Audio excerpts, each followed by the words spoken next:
C'est une idée un peu folle, se battre contre les AVC avec comme arme un tricycle. Philippe Ménard fait ainsi le Tour de France. Il s'est donné 2 mois. Ce matin, il était de passage à Reims, au marché des Châtillons. Rencontre avec Sébastien Valente et Philippe Cocampo.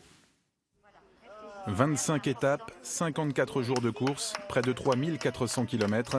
Cet ancien maire, ancien président de communauté de communes et ancien conseiller régional a été victime d'un AVC en février 2014. Il a décidé de sillonner le pays pour raconter son histoire, sensibiliser la population et répondre aux questions.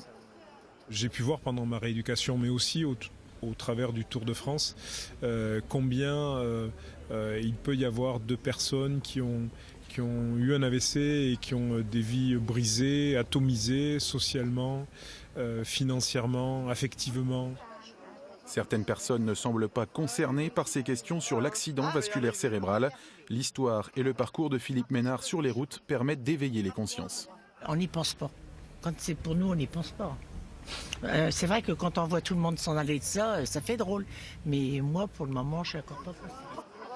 Avec près de 150 000 AVC par an, soit une personne touchée toutes les 4 minutes, le travail de sensibilisation est vital. L'hypertension artérielle est à l'origine de 80% des accidents vasculaires cérébraux.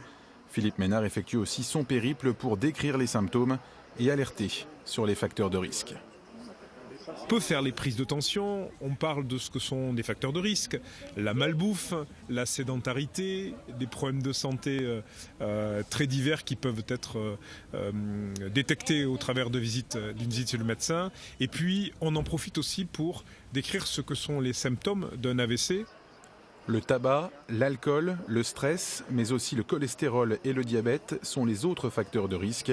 A l'inverse, le sport est un excellent moyen de prévention.